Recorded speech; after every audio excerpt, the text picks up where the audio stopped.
Hi everybody, my name's Alan. On behalf of the crew, I'd like to welcome you to another edition of Bridging Heaven and Earth. You know, when we normally do these shows, we don't really mention the dates when we do them, although we have been recently. And usually we do that for a particular reason. We do that because the shows basically have no time and space. I mean, they're about putting out a vibration of love, about putting out a consciousness of an experience that is transcendental, that is about that true love, that true experience that we all have. But over the last month or so, since September 11th, 2001, we're shooting this right now live, October 12th, 1 month and 1 day after the World Trade Center bombings. And it's an interesting thing because in this last month, so much in a way has happened. I mean, the level of trauma, the level of turbulence that's gone on, and the rise in fear, the rise in between anthrax in the United States and between bombing in Afghanistan and all the riots seemingly, although it seems like they aren't widespread, in Pakistan and in Palestine and in Egypt, and you know, just the enormous trauma that's going on in the world now. Probably it goes on to some extent all the time, but for us in the United States, which is where we live or where we shoot this show, it seems like it's more apparent now. And yet for all of us watching this show, and what I've been saying so much of, because people have been traumatized and people have been calling to try to get their center, to try to find out how in this world that seems to be in a certain sense coming apart, how to deal with what goes on. And to me, in a way it's simple, although we have to deal with all the things that happen, and we might have to get to an airport early, we might have to not open envelopes now because there's so much stuff that's happening. But really for all of us, we have the same job, the same destiny, the same experience that we had September 10th, that we had September 11th, the 12th, that we have until we have no more breath. And that really is as best we can to experience the vibration of love and to spread it. And ultimately, that's what we're here to do. And whatever the turbulence and the trauma goes on the surface of the water, the deeper we can get into the depths of that experience, of that true love, of that true God, that really everyone is the child of that one God. We're all children of that love, of that experience of love. And that's what we're here to experience again, and that's what we're here to share again. And that's why people have traveled again from large distances to be on the Bridging Heaven and Earth show. I mean, we have with us tonight Maureen, Belle, who's written numbers of books. She's written 4 books. She's an internationally known spiritual teacher and author. She's written 3 of the books, Multicultural Feng Shui, Feng Shui with the medicine wheel, Feng Shui with the Celtic wheel. Her spoke on the wheel to that experience of love is how you create a harmonious outer environment that leads to a balanced inner environment and that ultimate experience of the oneness, of the love. And we also have with us Shelley Flanders, who has been on before, as you well know, and she's the operating director of the Bridging Heaven and Earth Foundation, which produces the Bridging Heaven and Earth television show. And as you know, the foundation's goals, we've talked about them before, but just as a little fill-in, is to make sure that all the shows are on in every big city. We're not on now in Miami. We're not on in New York, in Manhattan. We're not on in Los Angeles for different reasons. And so that would be one of the things we're going to try to do. We want to make sure that all the shows are available on the internet, so anybody with an internet hookup can watch all the shows anywhere in the world whenever they want to, and watch them over and over again. So that's one of our goals, and we want to set up a retreat and communication center that would offer a recording studio, a publishing house, a TV studio, and a marketing arm for all of these types of things to serve the new age. And we'd also like to set up a retail emporium that would have art shows and people be able to get tapes from Bridging Heaven and Earth and all that. And Shelley's passion is in art and in letting artists and their creativity support the foundation as we support the art, as we support that level of creativity. So, I mean, having Shelley here to describe what we've been doing and some extraordinary paintings we have on the set that have been donated to the foundation, and to show them and to talk about, you know, different aspects of that is a real honor for us. And we also have 2 videos we've put together, 2 music videos, one about the foundation and one with one of the songs, Oh Happy Day, that's on the Lessia Bridging Heaven and Earth album. So we have a really jam-packed show tonight. It should be extraordinary. So as we normally do at this time, to settle in, just remember what we're here to do. We're here to feel love and share it. And the rest will take care of itself. We'll have to deal with that. But really our main destiny is to do that. So join me in a meditation, and then we'll have Maureen, we'll have Shelley, we'll have videos, and we'll have a chance to experience that love. So join me, please.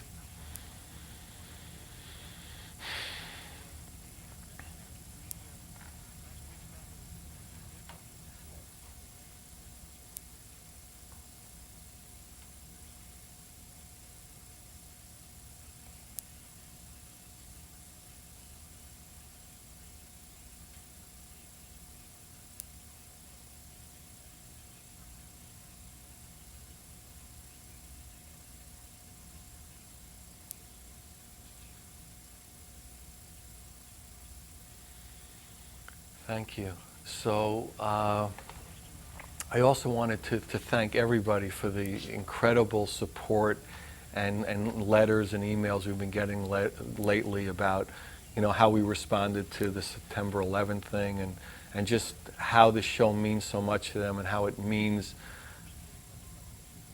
just it really is important in a lot of lives that we bring in all these extraordinary guests to share their love with you. So I just wanted to really get a chance on the air to thank everybody.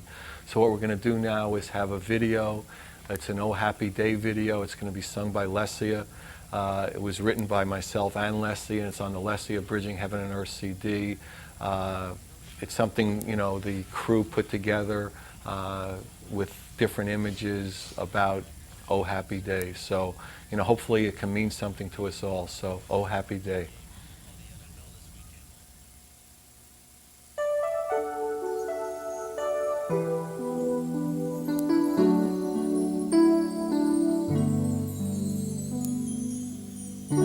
Oh, happy day, no more painful walls divide us. Oh, happy day, it's a new millennium. Oh, happy day, with spirit that it guide us. Oh, happy day.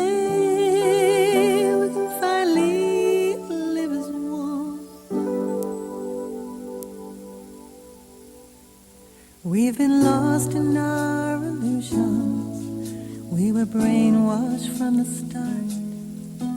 We've been captured by contradictions that confuse a gentle heart. We've been pieces of a puzzle with a picture so unclear. We could never make much sense of how to love, what to feel. I believe we can do it. I think we stand a chance. It just takes a bit of knowing it's like learning how to dance. Since we are the world, we can change the world. Oh, happy day, see that kid out on the sidewalk.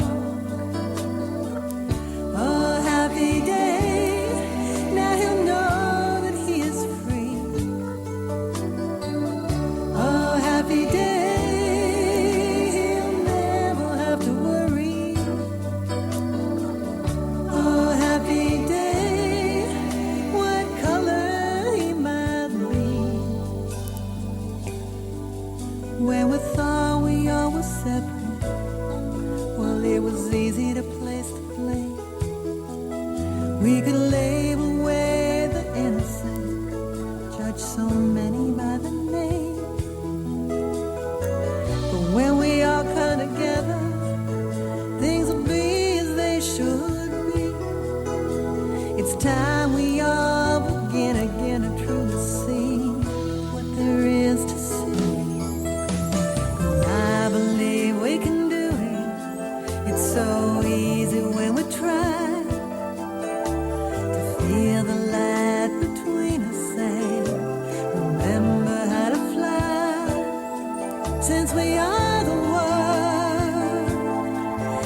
change the world. Oh, happy day, see that kid out on the playground. Oh, happy day, now she'll know that she is free. Oh, happy day, she'll never have to worry. Oh, happy day, what religion she might be. Oh, happy day, we're gonna build a new tomorrow. Oh, happy day, we're showing all we can. Oh, happy day, we're not waiting any longer. Oh, happy day, it's all in the master plan. Since we are the world, we can change the world.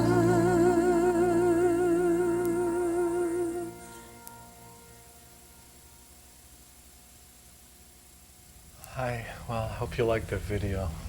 We're on the set with Shelley. Hi, Shelley. Hi, how are you? Oh, I'm fine. How you doing? Good. Good. Oh, very well. So, yeah, when on the introduction, I talked about how, like, your art is your passion, and you want to really, like, bring that into the foundations. You want to talk a little about that? Well, it became clear to me that that would be an excellent way to manifest revenue and to support art on the planet. And so we've been working hard to receive donations from artists around the world, global artists, and we have received several, more than several, about 5 different beautiful pieces of art. I brought 3 here tonight we'll look at later.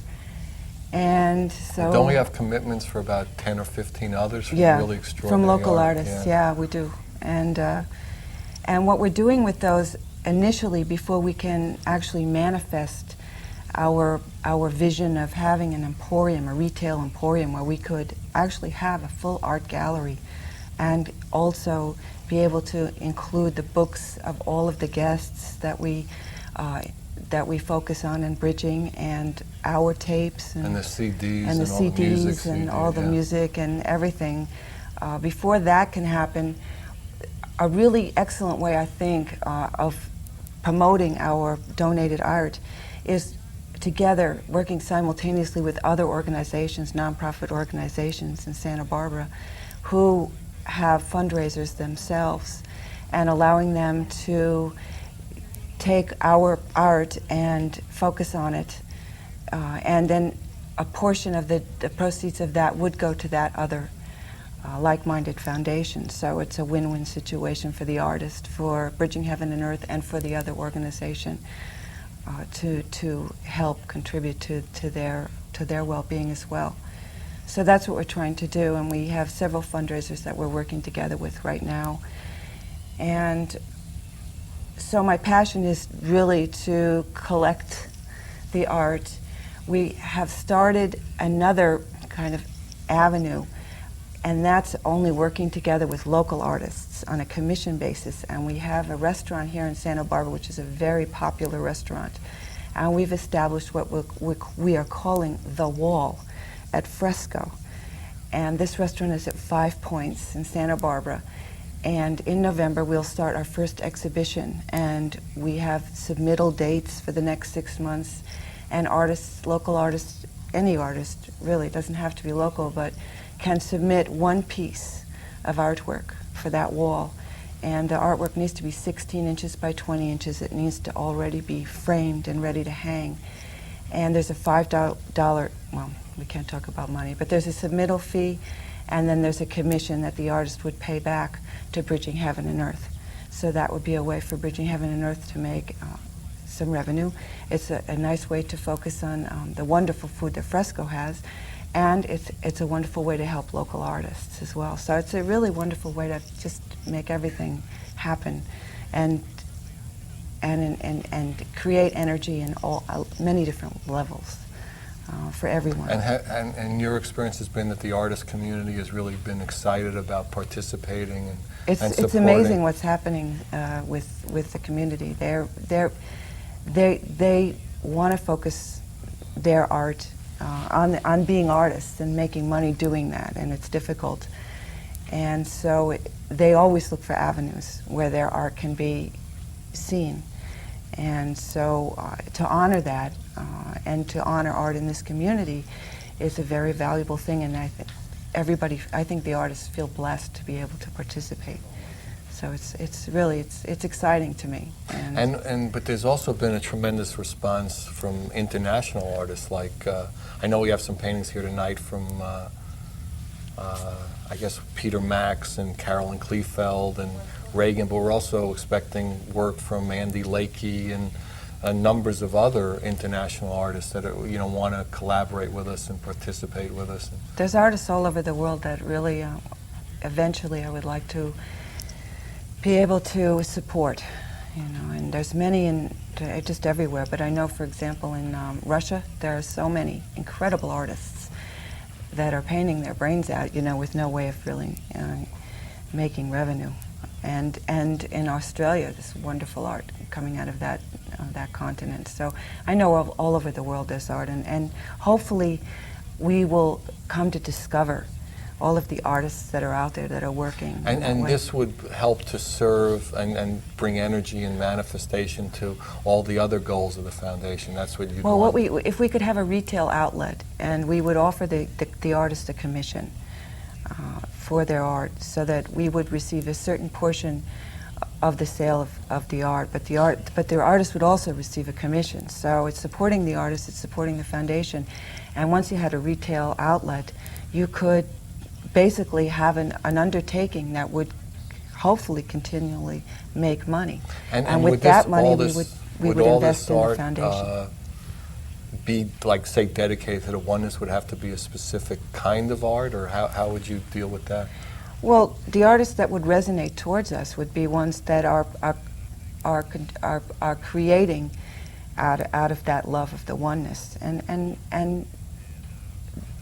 so that they would, that would draw them to us. We would probably let birds of a feather flock together. We would attract artists who resonate to that message, basically. And most artists are, Carolyn Kleefeld actually said a beautiful thing. She said, she wrote that art is love in creation. And so in that vein, if art is love in creation, then certainly most artists would be creating love. And since that is the root of what we're trying to establish a more meaningful existence to, certainly all of art would probably fit the bill. So, and Peter Max has given like Peter 2 Max or 3 has been pieces. incredibly supportive. generous. I mean, I don't know if you people know him, but I mean, Peter Max is world renowned and just a very giving person, and he's very very supportive. generous. He's been very generous, and he has given us. The painting I brought here tonight has been donated by a local Santa Barbara resident by the name of Hermine Baker, and it is a Peter Max. However, Peter Max himself donated 2 originals. One of them is being framed right now, so I would have brought it up. But the other one has been sold, and so we are very grateful to Peter Max for what he's helped us do. And Carolyn Kleefeld, who made that.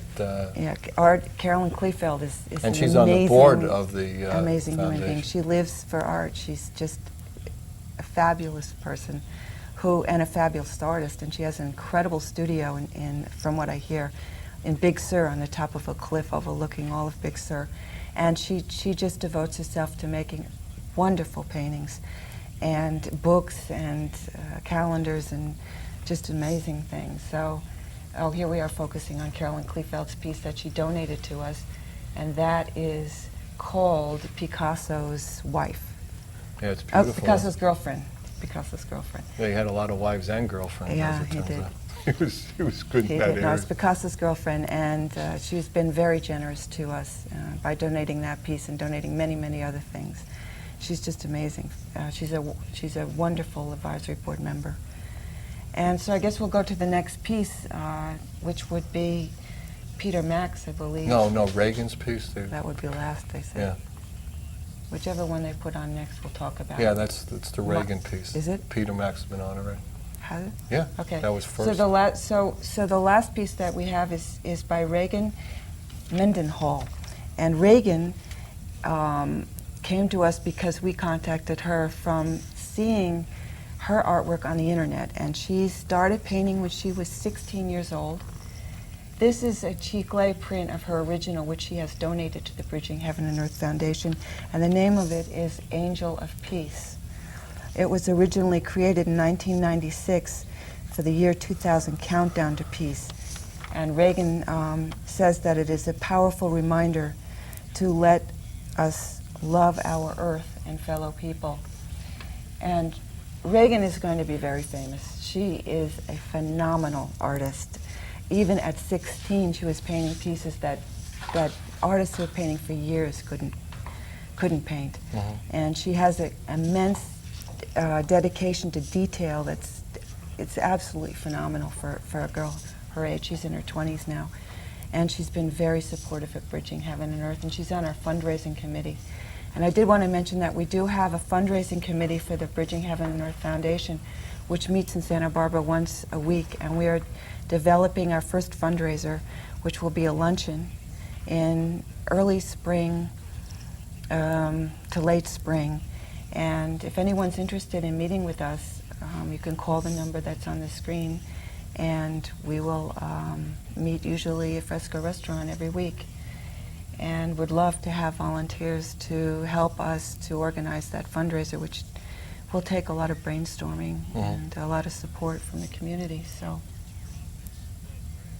Okay. yeah. You know, maybe what we'll do now, we have Maureen coming up, but we did a little foundation promo piece that we're going to show. Actually, we're going to show it. It's only 30 seconds. We're going to loop it, and then Shelley's going to leave the set, and Maureen's going to come on. So it's a little promotional piece about the foundation. You know, get a feel for it. You know, Shelley described part of what we're trying to do, and you've heard about it before when we talked about it, you know, at different times. So, yeah, just watch it. It's really a beautiful little piece. So we put together by the crew.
Hi, we're on the set with Maureen, so welcome, Maureen.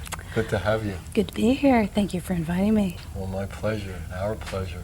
So, for people who are unfamiliar with what Feng Shui means, I know that is your way into the infinite, so, or one of the ways. So why don't you talk about that a little? Feng Shui is a Chinese practice that originated in Tibet, and it's a way to create harmony in our environments. And we're very fortunate that the Chinese wrote this down.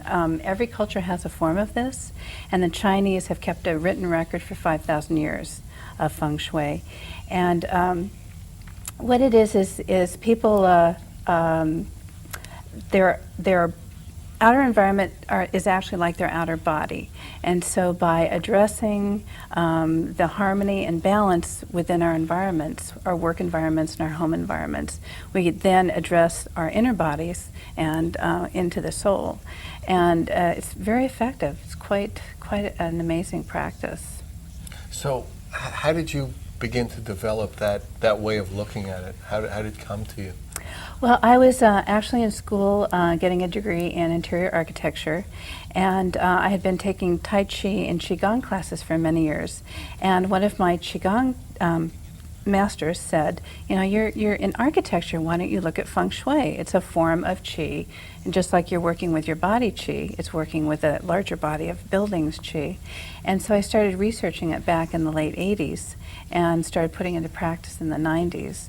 And at that time, there were no books available. It was very hard to find information about it. And you know, in the years since then, there have been many books. Yeah, right. Yeah, It's a big thing it's now. become a very big thing. It's Right. really wonderful. Yeah. Yes. So, and you talk about like the wisdom of the earth Yes. wisdom. Yes. Why don't you talk about that a little? Okay. That's really what it is. And what I do now is a form called Multicultural Feng Shui. In researching Feng Shui itself, I've studied other cultures and found that every culture has a form of this. And it is a very deep earth wisdom that we all tap into. So the Chinese form would just happen to be the kind of, I see it like a rhizome system of roots that spread below the surface, and it comes up in various cultural forms. But they're all the same at the heart. So all of it is accessing wisdom from the earth and from, you know, God force. And it just comes in different faces, just like we do. And so a few of your books are like, say, the Celtic way of doing it, or Celtic, I guess. Yes, Celtic, yes. is a basketball Yes. team. But a little bit. That's And how then- most people pronounce it, yes. Really? Yes, Celtic, yes. In the United States, Yeah, it's probably. yes. But it is Celtic. It is Celtic, yeah. Yeah. So what you're describing is all these different manifestations of the root that as it Yes. spreads out to the different countries and all. Yes, it comes up in its own cultural form. And I chose the medicine wheel and the Celtic wheel because those are my lineage. And also before I learned about Feng Shui, I've been studying the medicine wheel for many, many years and Celtic forms of spirituality. And so when my clients, some of them wouldn't be comfortable with the Chinese form. It just didn't fit. So I started thinking, well, you know, there must be another way to bring this information to them. And so I started thinking about, you know, my own lineage. And so that's the first research I did, was around the Celtic and Native American. And since then, I found that basically every other culture around the world has a form of this. Has a specific form. Interesting. Yeah. So in other words, it's Yeah. going to be like, you're going to be like the chicken soup for the Yes, soul, right, yes, chicken yes, soup for the yes. Jewish soul, chicken soup for the Yes. Egyptian soul, feng shui for the... For the, yes, yeah. Really? Egyptian Feng Shui, yes. Yeah, it's quite amazing. I mean, is it actually. cultural or is it like country or is it an area? I mean, how does that it's work? actually cultural, and so many of them, like the Hawaiian form, there's no written form of it, and so I have to go and actually work with the Huna there and learn their form through a non-written way, Right. which is Why don't you describe like the differences or what one would be and what another would be? Just, you know, like the Okay. major points. okay. The Chinese Feng Shui is very very clear, very concise, very concrete. It has, in fact, what's interesting is the backdrop of this is like half of a bagua, which is the Feng Shui practice of overlaying the bagua onto a building. And the bagua is it's actually from the I Ching. It's an 8-sided form that is actually based on a turtle shell. Originally based on a turtle shell, and it's overlaid onto a floor plan, and then different parts of our lives are assigned to different areas of our home, and it's quite interesting to see how they correlate, and people really get it on a very intuitive level, how they've chosen spaces for lessons or for healings in their life. So oftentimes, in fact, usually the first thing I'm asked about is like the area of wealth. You know, people usually go to that first. You know, well, how is that? And so we'll look at that, and they'll see that if there is an area missing there, it's not so much about money missing, it's about the richness of life. And so in doing a feng shui assessment, we'll go through the house using the overlay and like look at their life. And it gives me a very... And would each of these have the same relative overlay? No, they don't. They're different. So in other words, They would vary. somebody say to you, I want a Chinese feng shui? Yes. Or I want a Or Native a Native American? American, and they're very different. They're very different. Or, you know, an American McDonald's Yeah, kind of yeah. feng shui with a golden arch or something? Yeah. I Oh, mean- that's interesting. Yeah. Yeah. Yeah. Oh, yeah. I bet, you know, I wouldn't be surprised if McDonald's used feng shui. Uh-huh. Yeah, but they have very So different who would personalities. decide? I mean, would you decide if somebody called you, I call you, Mm-hmm. and I say, you know, I think you can help me. Mm-hmm. And what would you say? I want to come to your house. I want to come to your car. You Yeah. know what? Yeah, I would. They usually people call and ask me to come to their homes, offices too. I do a Right. lot of work environments, Right. and oftentimes I'm able to get in on the design of a building, which is my ideal. But what I do is I give them the choice. I say, well, I have these forms, and I use these three forms mainly, the Celtic, the Native American, and the Chinese. And I give them the option, the choice, and one will usually ring true for a client. They'll be really excited. And would some of the clients say to you, well, why don't you've met me, you've seen my house, why don't you pick one? Yes, I have had that happen. Right. But most often they choose. But They'll yeah, choose. yeah, and I'll Okay. just intuit. And it. now one will have a different form than the other? Okay. They all have a circle form. They all have the basic circle, but they all have very different personalities. Just like each culture has very different personality, each of these wheels has a different personality. And like the Celtic form is really based on trees, on the elements, on fairy people, and it's very, very fey, which is, you know, kind of very spiritual, very of nature. And the Native American form is very much more earth-centered, and so it's based on the directions and a lot of Native American elements to it. So each one has a different, very different feel to it, but they're all, again, from that same root system. So they all have the same feeling, the same goal at heart. So for someone who's not really that familiar with it, I mean, you hear things like mirrors, or you hear things like fountains, or you hear Yes. things like Yes. sleeping in a certain direction, Yes. or having light coming in. Now, is that standard or in the feng shui format, or is that also subject to all the different? It's very, I don't follow the traditional forms of feng shui in that way. I usually have people intuit that for themselves. So a lot of those things are very Chinese in origin. It's really wonderful, and it has a lot of history and a lot of tradition. And I also say if it doesn't feel right, don't use it. So the more structured is that the Chinese over all the years have developed certain very strict, almost rules. Right, yeah, very much rules. And you've expanded out and Yes. say what resonates with Yes. you more. Yeah, trusting the client to intuit it for themselves. And when I do an assessment, I bring the client in as a partner. I don't go in and act as the guru and say, this is what you must do. Well, they ultimately have to live there. Yeah, they have to live there, and it's a partnership. Right. Yeah, yeah, yeah.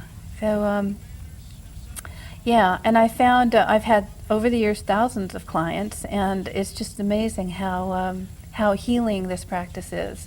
And again, it's because it's healing the outer body, but at the same time as we're doing the practice, as we're going around the house, as they're working on the areas of their life, it's healing their inner.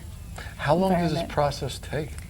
It depends. A traditional assessment is about 2 hours, and I tape it. Some people have me come back a few times. Some people it's just one time. As I say, my ideal is to go in when the house is being designed, so I can start at the beginning. And I also do a process where I tune into the land and talk with the land and see if there's anything that needs to happen, you know, with healing or balancing or. So what, in all the different formats, I mean, are there like almost standard elements? that, you know, would be almost universal in that way? You know, I'd say the directions is probably the most common used, you know, north, south, east, west. And the heart of the house is often emphasized in each one of these. But other than that, they really have taken on a cultural face. Wow. Yeah. So how would you describe, what is the heart of a house?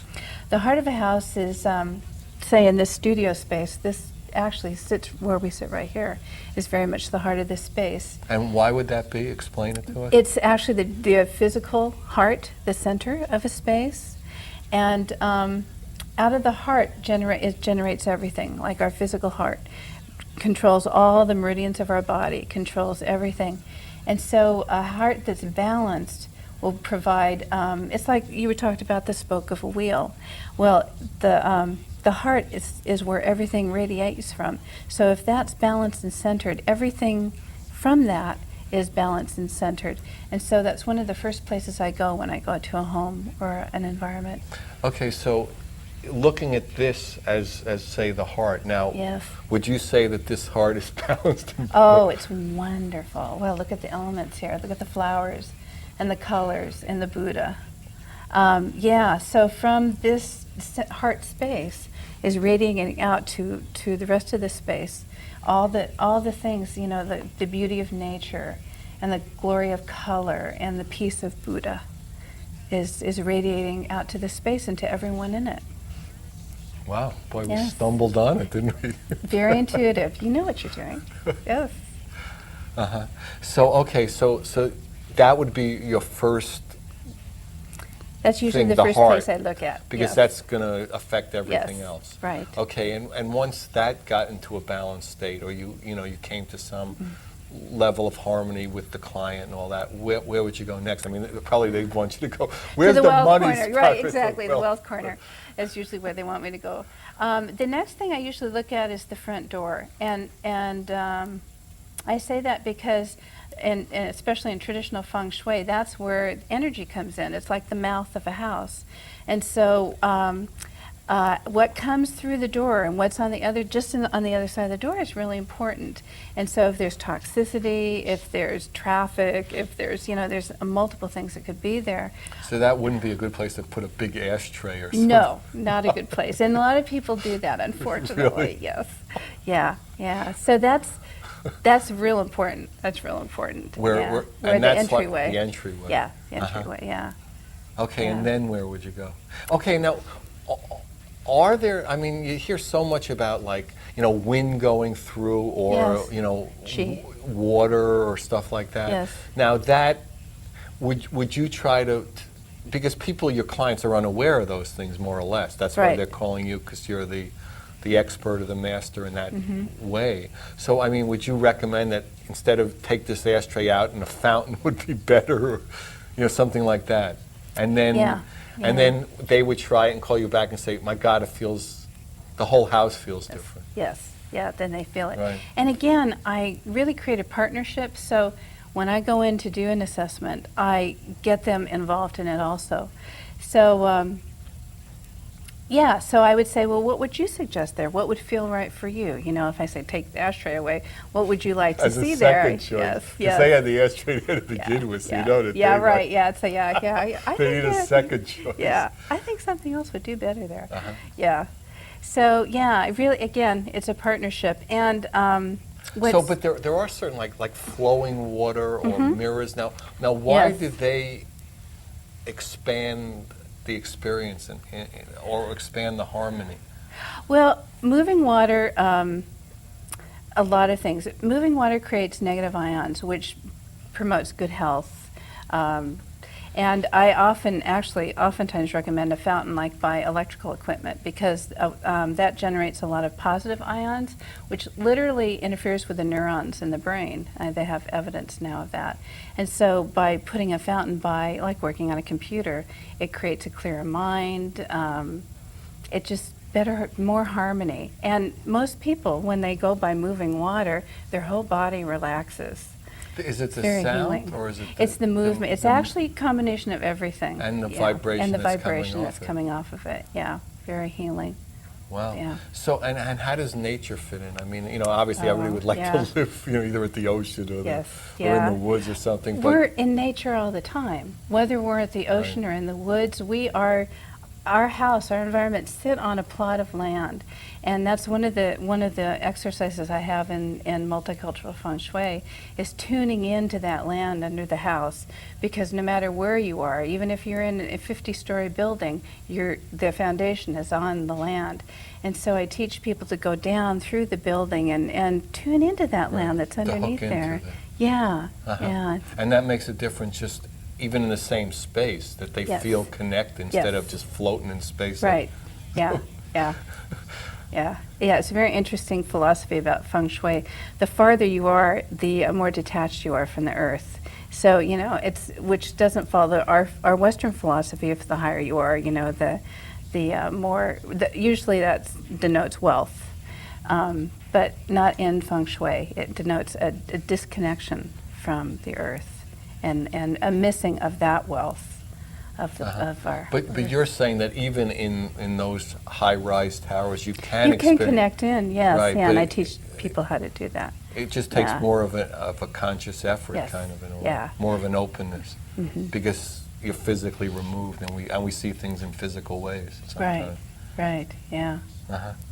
So, in your experience, over the years, I mean, from your first start, I mean, people are really becoming open to this. Yes, they are. In all its different forms. It's amazing, yeah.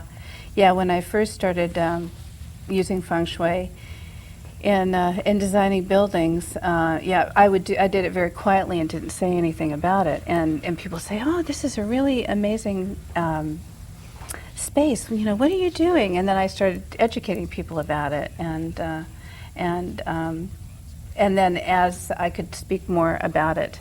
And now it's to the point where even large companies are bringing me in and publicly doing it and owning up to the fact that they're having feng So they're not shui. doing it on the slide Right, anymore. yeah, So it's yes. actually gone public. It's gone public, yeah, Uh-huh. yeah. Yeah, no, really, it has Yes. become a thing that people really Yes. want their building and their environment to be healthy. Yeah, they do. And they yeah. don't know how, really. I Yeah. mean, they have old patterns. Now, do you see this is coming more and more into architecture? Yes, That it's very much actually so. from the, Very from the much so. start, that you don't have to come in Yes. and fix it so much? Right, yeah, the people are actually coming to me before the fact, and the other hat I wear is environmental design, and I'm finding the two, they're coming to me for both of those. And how would you define that, environmental design? I specify less toxic materials through the whole building process, and because I found that even if I feng shuied a space as I was creating it, if it wasn't a healthy environment, it didn't matter. And the toxicity levels are Right. so high in our environments. I mean, with the carpets and the, Yes. Paints and the VOCs. paints and Yeah, formaldehyde and all those the things. leads. Yes. Leads are out now, mostly, they say. Actually, that's not true. Oh. What I found in research is that even though we have so-called unleaded gas, that a certain amount of lead falls down into our cars and carports and driveways, and that we actually are carrying it into the house.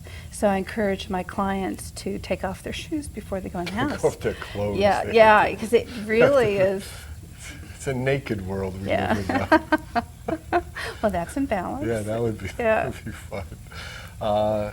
So your experience is that this is really one of the ways that humans are, obviously, especially we were talking earlier today in this world, there's a lot of wackiness and a lot of disharmony Yes. going on, especially at this Yeah, time, but yeah. probably a lot of times. But Yeah. that is one of the ways that people are coming into more connection, more harmony. Yes, And you see yeah. it from the biggest corporations Yeah. to the small, yeah, to the individual smallest individual studio in- apartment. Yeah, yeah, and people are, because these times are frightening, people are looking to find harmony in their homes. That's A really refuge. important. A refuge, a sanctuary, Right. and our homes should be that. Yeah, we deserve that. So the experience of that really changes lives. Yes, I mean, it does. it's like an It really opening does. door. Yes, it does. And then whatever then you want harmony more harmony and more harmony and more harmony. And what happens is like a ripple effect. So as we create that harmony and balance within our homes and ourselves, and it really literally heals on a cellular level, it will ripple out to the rest of the world. And so Because vibrationally there's Yeah. a place of balance and harmony. yes, yeah, yeah, and that's where, you know, they say that's where peace starts. Well, that's where healing In starts. each person. Mm-hmm. Wow. Yes. So, and your books are guides to, even if people say can't afford to call somebody in to do that, Right. they could get this Yeah. book Yeah. and start their own Yes. exploration of, and you have Yes. specifics in there about not necessarily the ashtray at the front door, but Yeah. similar things to that. Yes, yeah, they're pretty generic, so people can use them on their own homes. And again, I teach people how, you know, the tools to use to do it for themselves, too, because everyone knows their environment. No one knows an environment better than the person that lives in it. And also people can be experimental. So I mean, you Right. could Yes. move this here, and how does that feel Yeah, when you yeah, come in? yeah. And how, you know, if the water's dripping all over everything, that's, Yeah, you know, how it works with them. right, Yeah. right. Yeah. So you really encourage, it's like an empowering process, although you come in with a vast amount of knowledge. I come in as a mediator, really, between the person and their environment, and my job is to bring them together and step out of the way, so they have an ongoing dialogue with their environment. So in other words, like, you've taught them how to experience their own environment. Yes. So they don't have to call you in Right. to Yes. fix it, because Yes.